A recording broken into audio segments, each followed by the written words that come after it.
Goeiemôre liewe broer en suster. Dit is 'n groot voorreg om vanmôre saam met julle te wees en saam die skrif te beleef. Dis 'n wonderlike wete om te weet by God is ons welkom. En daarom kan ek julle groet en vir julle sê genade en vrede vir jou. Van God ons Vader, Here Jesus Christus ons Here, deur die werk wat die Heilige Gees in ons doen. Kom ons bid saam. Here, baie dankie vir hierdie oomblikke wat ons kan hê om stil te word, om in U teenwoordigheid te wees op 'n bewuste manier.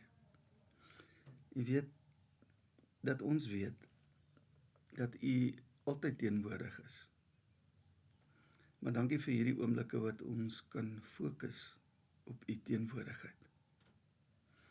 Ons gaan nou uit die Bybel lees, Here, en ons doen hierdie angswekkende ding om in mense woorde oor U te praat. En daarom vra ons dat hierdie praat van ons en hierdie dink van ons U naam sal verheerlik. Amen. Ons lees vanmôre saam, broer en suster, uit Matteus 16. Matteus 16 en ons gaan van vers 13 tot vers 23 lees. Nou, wanneer 'n mens Matteus 16 lees, is daar 'n lyn tot hier. Kom ons begin daar by die tweede vermeerdering van die brood. En dan is Jesus saam met sy disippels en hulle verstaan hom nie as hy sê pas op vir die suurdeeg van die skrifgeleerdes en die fariseërs nie. En dan vat hy hulle terug om te sê, is hy regtig een wat worry oor brood? Hy kan soveel brood maak as wat nodig is. Hoekom is hulle bekommerd in die boot dat hulle nie brood het nie? En dan kom ons by hierdie plek waar ons met Petrus en Jesus te doen kry. Petrus wat gaan van hero tot zero in hierdie gedeelte wat ons gaan lees. Kom ons lees dit saam. Toe Jesus in die gebied van Caesarea Philippi kom, het hy sy disippels gevra, wie sê die mense is die seun van die mens? Hulle het geantwoord, sommige sê Johannes die doper, ander Elia en ander weer Jeremia of een van die profete. Hy sê toe vir hulle, maar julle, wie sê julle is ek? Simon Petrus het geantwoord, U is die Christus, die seun van die lewende God. Jesus antwoord hom, gelukkig is jy Simon Barjona, want vlees en bloed het dit nie aan jou bekend gemaak nie, maar my Vader in die hemele. En ek sê vir jou, jy is Petrus, en op hierdie rots sal ek my kerk, eintlik my gemeente bou. En die poorte van Hades sal dit nie oorweldig nie. Ek sal vir jou die sleutels van die koninkryk van die hemele gee. En wat jy ook al op aarde toesluit, sal in die hemele toegesluit wees. En wat jy ook al op aarde vrylaat, sal in die hemele vrygelaat wees. Daarop het hy die disippels beveel om vir niemand te vertel dat hy die Christus is nie.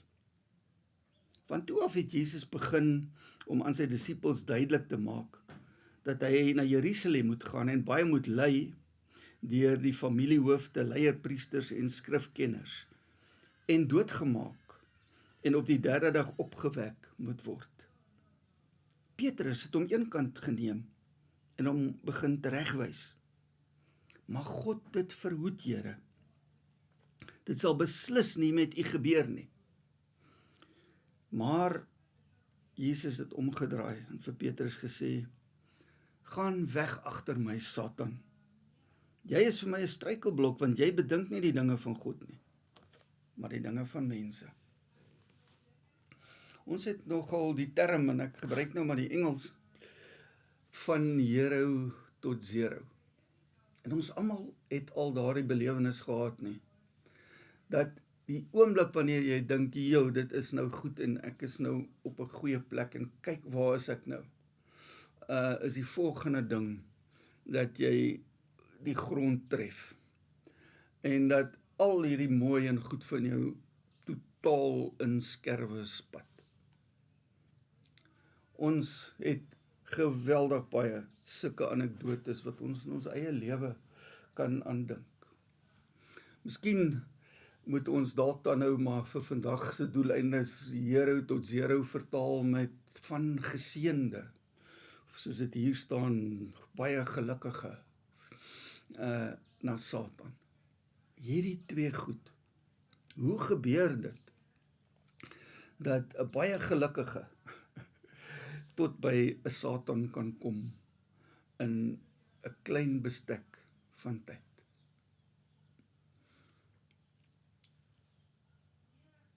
Jesus kom na sy disippels toe.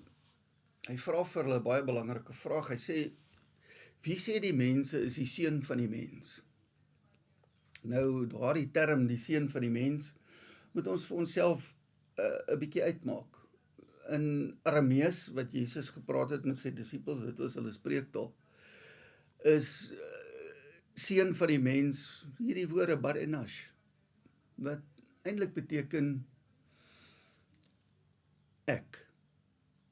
So ons kan dit vertaal hier met, wie sê die mense is ek?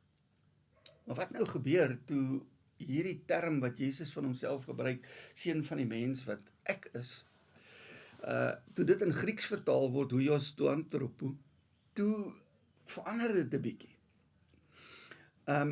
Toe kry dit 'n betekenis, en later, na Jesus op aarde was, word hierdie gewone ek van Jesus vir mense wat weer daaroor dink, baie belangrik. En seun van die mens word hierdie woorde wat God se vereenselwiging met ons beskryf. God wat 'n mens word, wat een van ons kom word. En daarom vra God wat 'n mens word. Wat sê die mense van my? Nou in daardie wêreld was dit nogal baie belangrik. Ons leer mense vandag, jy is 'n individu, jy moet op jou eie voete staan en wat vir jou werk is vir jou. Ons kom uit 'n baie sterk individualistiese wêreld uit. In daai wêreld was dit nie so nie. Wie jy is bepaal deur wat die mense van jou gesê het. Dit is waar jou identiteit gelê het. Wie sê hulle is ek? En dan antwoord die disippels. En hulle antwoord volgens die verwagtinge wat mense van daai tyd gehad het. Hulle het gedink die gesalfde, die Messias, is 'n ander woord daarvoor, het gekom, en as hy kom, sal hy die vorm aanneem van iemand wat al voor hom gekom het. Ons sal hom kan vasmaak aan daardie persoon. Johannes die Doper was daai tyd al dood, en toe maak hulle Jesus vas aan Johannes die Doper. En baie mense het gesê, wat nou in Jesus gebeur is, nadat Johannes die Doper weg is, het Jesus Johannes die Doper se plek ingeneem. Ander het gesê, nee, as ons kyk wat hy doen, is dit soos wat Elia gedoen het. Hy is die een wat Elia se werk kom voortsit. Hy het weer gesê Jeremia, die een wat saam met die volk gelei het, wat die knegg was, wat swaar gekry het. Ons sien dit in wat met Jesus gebeur. Hy moet die een wees wat dit wat Jeremia kom doen het, voortsit en volmaak. Baie het gesê, een van die profete, so het hom gesien as 'n profeet. Maar dit lyk asof hierdie antwoorde nie vir Jesus tevrede stel nie, en daarom vra hy vir hierdie nabykring oor, wat dink julle is my identiteit? Wie dink julle is ek? En dan kom hierdie geïnspireerde antwoord van Simon. En hierdie geïnspireerde antwoord is, jy is die Christus, die gesalfde, die Messias. En dan baie belangrik, seun van die lewende God. Dit is nogal, hierdie woorde is baie belangrik. In daardie wêreld was daar baie seuns van die gode. Die koning was 'n seun van die gode.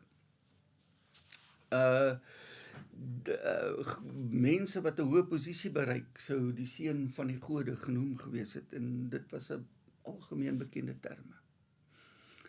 Maar as Petrus oor Jesus praat, hier, dan sê hy baie spesifiek, U is die seun van die lewende God. En daarmee maak hy 'n groot onderskeid.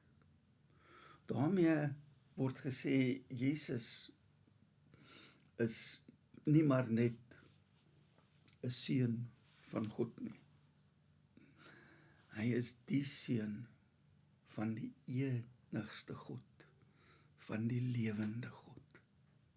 En wanneer Petrus dit sê,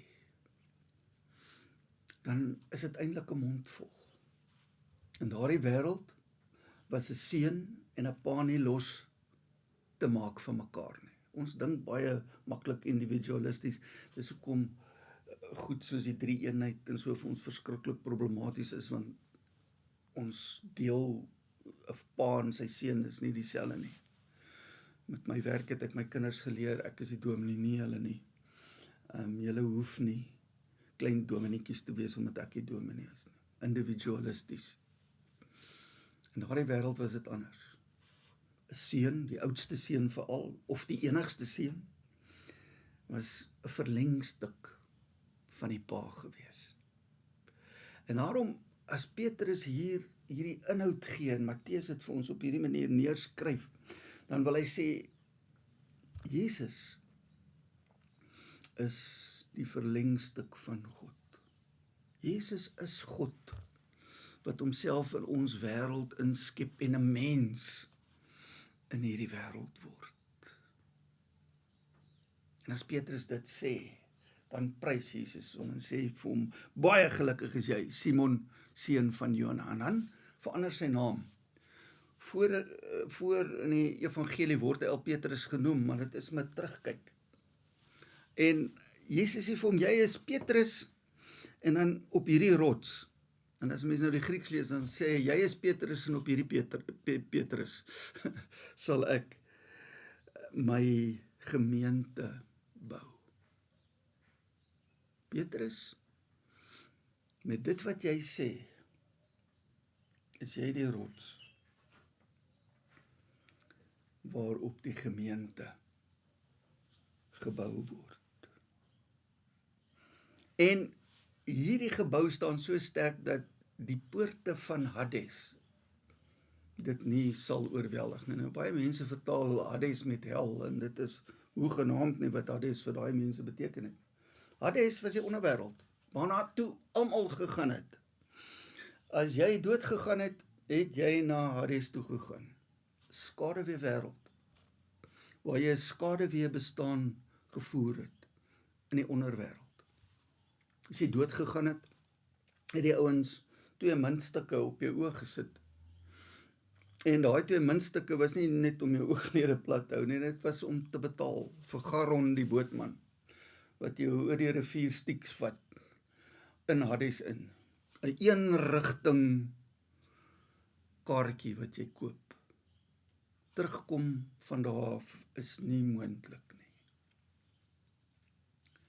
En as Jesus dan sê, Petrus, jy kry die sleutels van die koninkryk van die hemele. En dit is nou nogal baie belangrik, die koninkryk van die hemele gebruik Matteus, wat die ander evangeliste praat van die koninkryk van God. Hemele, hy wil nie God se naam gebruik nie. Hemele is die plek waar God is. So die koninkryk van die hemele is nie daar nie.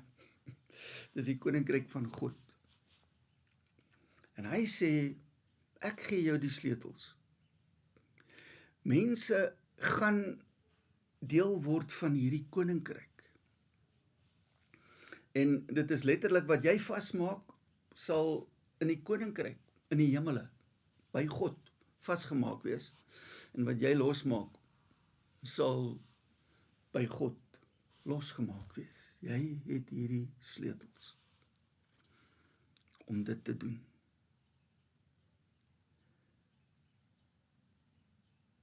Die poorte van Hades is eintlik toegesluit. En daar's 'n nuwe toegang. Daar's 'n toegang wat jou nie in die skaduwee wêreld met 'n eenrigting kaartjie laat ingaan nie. Maar daar is deur wat vir jou oopgemaak word, wat jou deel maak van God se koninkryk. God se koninkryk was in die Nuwe Testament altyd vir ons 'n teenpool van die empires van die wêreld, die koninkryke van die wêreld. En daai koninkryke het gekom en gegaan. Die Assiriërs, die Babiloniërs, die Grieke, die Romeine, ja, die Engelse, die Amerikaners. Al daai wêreldmagte is baie sterk en gaan onder. Maar ja, ons moet natuurlik van die kommuniste nie vergeet nie. Dit hou nie stand nie. Maar daar's 'n koninkryk wat stand hou en dit is die koninkryk van God. En vir Petrus word gesê, jy kry hierdie sleutels. Dit is nogal 'n baie belangrike ding wat ons vir onsself moet vasmaak. Hierdie sleutels dan, wat beteken dit? Ek het altyd gespot toe ek by die gemeente was en ek het so bossleutels gehad om goed oop en toe te sluit, het ek altyd gesê die sleutelmag van die kerk, daar was nogal so ding. En baie keer is dit geïnterpreteer van die kerk het die mag om te besluit wie gaan hemel toe en wie gaan hel toe. En dit is natuurlik een van die slegste goed waar hierdie ding misinterpreteer word. 'n ander misinterpretasie is natuurlik ook die feit dat dit baie keer so geword het dat Petrus opgelig is. En daaroor praat ons 'n bietjie later. Die Katolieke het Petrus die eerste paus gemaak en gesê hierdie sleutels behoort aan sy opvolger. En 'n mens kan dit seker so interpreteer. Die Katolieke hou nou nog daaraan vas. En daarom kan ons eintlik sê wel die meeste Christene in die wêreld sien hierdie gedeelte so dat daar een persoon is wat vir Petrus opvolg. Die groot woord daarvoor is die apostoliese suksesie. Maar is dit wat hier staan? Is dit wat eerste bedoel is, dat daar een persoon is, Petrus, en hy is die een, die uitverkorene wat dit verder dra? Daar's natuurlik 'n ander manier om hierna te kyk. En dit is dat, wat het vir Petrus hierdie posisie van die rots gegee? Dit was nie omdat Petrus so goed was nie. Dit was nie omdat Petrus so wonderlik insig gehad het nie. God het vir hom daai insig gegee. Maar daardie insig het uitgeloop op 'n belydenis. En dit gaan eintlik hier oor daardie belydenis. Dat daardie belydenis die ding is waaroor dit gaan. En ek dink die meeste van ons wat vanmôre hier sit, het daardie selfde belydenis. As ek vir jou sou vra, wie is Jesus? Sou jy uit die manier waarop jy groot geword het, dit wat jy gehoor het, baie maklik kon instem met U is die Christus, die gesalfde, die seun van die lewende God, en daarmee al daai inhoud van U is God, wat mens geword het. en wat tussen mense op hierdie aarde kom bly het. Een van ons. Dit sou jou belydenis gewees het. En as jy daai belydenis het, dan kry jy die verantwoordelikheid van die sleutels. Nie om, soos in die grappies wat ons baie keer vertel oor iemand wat by die hemelpoort aankom en dan sit Petrus daar, want Petrus het die sleutels en hy besluit wie gaan in en wie gaan uit. Nie op daai manier nie. Wat is hierdie sleutels? Ons sien baie mooi uit hierdie gedeelte uit dat die sleutels die koninkryk van God oopsluit, vasmaak in iemand, of toesluit, losmaak in iemand. Ek het met baie ateïste al in my lewe te doen gekry. My slotsom was, die meeste van die kere dat ateïste nie eintlik kwaad is vir God nie. Hulle is kwaad oor wat mense in die naam van God doen en sê. Hulle is eintlik kwaad vir mense. Hulle het te doen gehad met mense wat die koninkryk vir hulle losgemaak het. Hulle uitgeskuif het uit die koninkryk uit. Hulle reaksie is altyd op mense.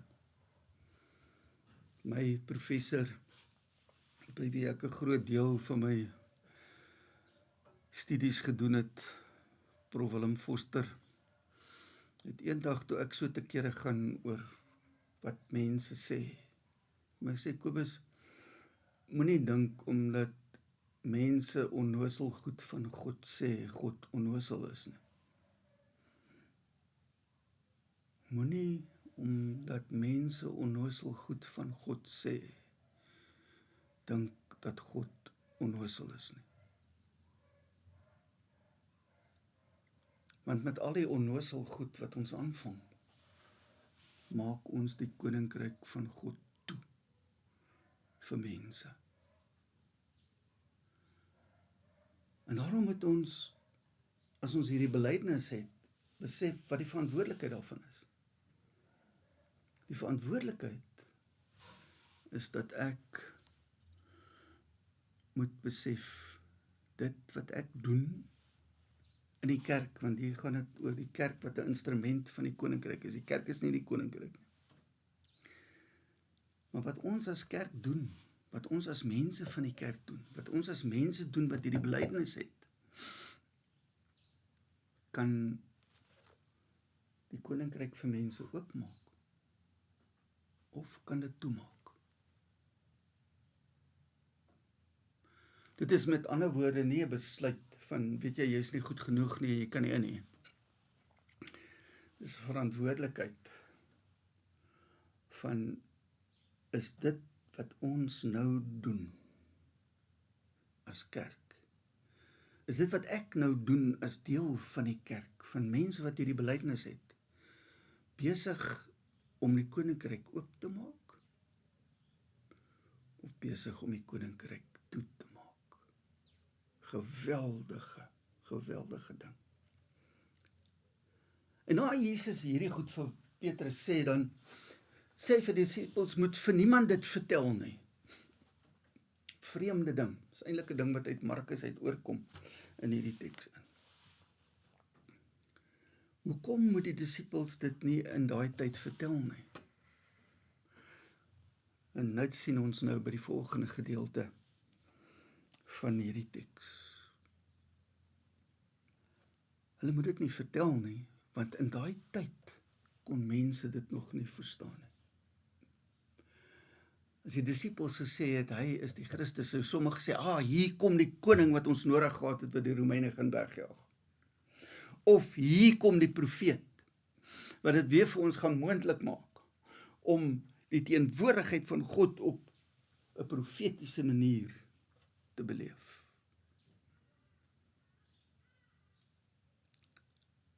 Om te verstaan wie Jesus is, kom eintlik eers tot sy volheid, na Jesus gekruisig is, en nadat hy opgestaan het. Ons is bevoorreg dat ons in daai wêreld groot geword het nadat hy gekruisig is en opgestaan het. Dit is amper deel van ons DNA om dit te weet. En ons kan ons nie indink hoe dit is om dit nie te weet nie. En daarom is hierdie geheimhouding. Mense kan dit nie verstaan nie. En dan sien ons dat die geseënde Petrus dit ook nie verstaan nie. Hy kon dit ook nog nie op hierdie stadium verstaan nie. Ons weet nou hier meer as wat hy toegeweet het. En omdat hy dit nie verstaan het nie, word die geseënde 'n Satan. Hier kry ons 'n beskrywing van 'n stryery tussen twee mense wat baie naby aan mekaar is. Jesus en Petrus. Petrus is so naby aan Jesus dat hy Jesus eenkant toe kan roep en hom kan berispe, soos 'n goeie vriend met 'n goeie vriend kan doen. Vir hom sê, as jy sê jy moet ly en jy moet sterf, mag dit nooit gebeur nie. Dit sal nie gebeur nie. God is nie so nie, hy sal dit nie toelaat nie. Dit kan nie so wees nie. As die Messias kom, gaan die wêreld mooi en goed en lekker wees. As jy die Messias is, die Messias kan nie doodgaan nie. Die Seun van God kan nie doodgemaak word deur hierdie mense nie. En dan is Jesus net so emosioneel en kwaad in sy reaksie. As hy sê, gaan weg agter my Satan, in ons vertaling is dit ook nou met 'n hoofletter geskryf, wat nie so is nie. Dit is 'n klein lettertjie. Satan. Wie is Satan? Satan is die een wat bedink wat mense wil hê en wat nie God wil hê nie. Satan is nie die een of ander figuur wat rondhang en moeilikheid maak oral waar hy kom nie. Satan is in ons baie keer wanneer ons doen en dink nie wat God wil nie, maar wat mense wil. As Jesus vir Petrus hier Satan noem, trek dit nie 'n streep deur jy is nie meer die geseënde nie. Dit sien ons soos die verhaal van Jesus en Petrus verder afloop. Satan beteken hoorie, jy word hier 'n struikelblok. En onthou vir Jesus was dit ernstig. Hy moet hierdie onmoontlike ding gaan doen. Die ongoddelike ding van God wat gaan sterf aan 'n kruis. Dit is nie maklik nie. En hy is emosioneel daaroor. En hy wil eintlik hê Petrus moet hom ondersteun en dit gaan ons nou in die res as 'n mens Matteus verder lees sien. Hy soek eintlik net 'n bietjie begrip en ondersteuning hier. En dan kry hy hierdie teenstand van probeer dit ontsnap, probeer daar uitkom. Baie keer bedink ons net die dinge wat mense bedink. En dis dan wanneer ons die koninkryk toesluit. God nooi ons om die dinge van God te bedink. 'n Deel van die dinge wat God bedink is lyding. Lyding wat nie weggeneem word nie. As ons sê Jesus sterf in ons plek, beteken dit nie hy het gesterf en nou sterf ons nie. Ons weet dit mos. Ons beleef dit elke keer wanneer ons by 'n begrafnis is.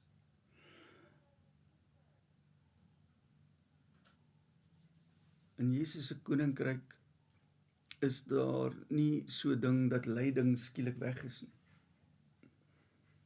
As hy in ons plek sterf, beteken dit hy het deur die dood gegaan, sodat daar nie 'n plek op hierdie aardbol is, nie 'n plek in die hele kosmos is, waar ek kan kom, waar God nie al was nie. in ons plek. Beteken dat ons daardie pad nooit alleen hoef te loop nie. Nie eers deur die dood nie.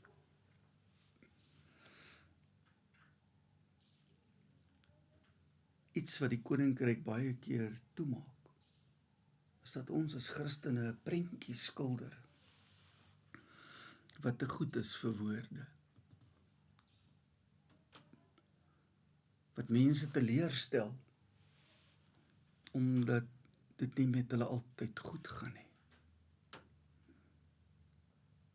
Een van die maniere waarop ons die koninkryk kan oopmaak, is om te weet Christus het gesterf. En ek gaan sterf.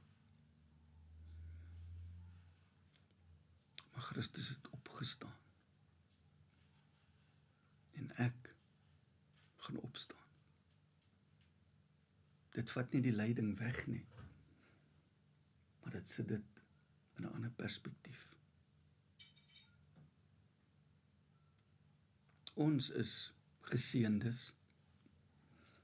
Ons weet dat Christus die Seun van die lewende God is.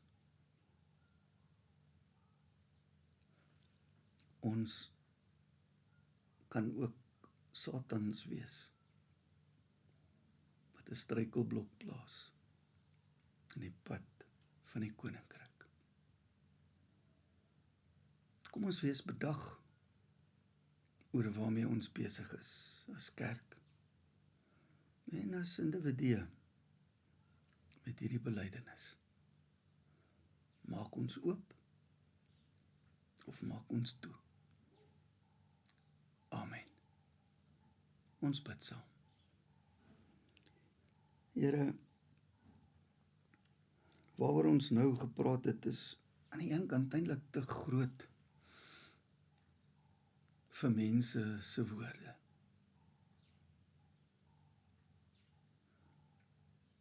En Here, as ons op hierdie aarde leef, dan besef ons dat daar in hierdie grootheid ons eintlik net uitkom deur geloof. En ons bely daardie geloof. U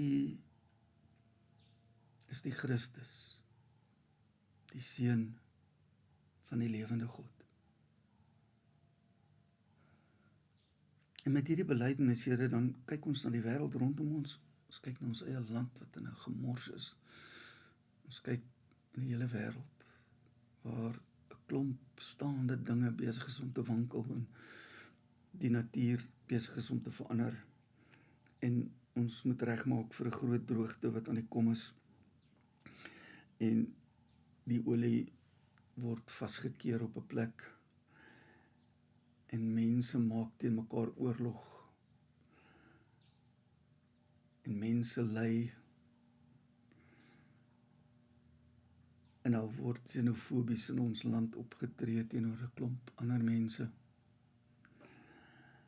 En ons moet ons weg hierin vind. En dan bid ons, Here, laat u koninkryk steeds kom.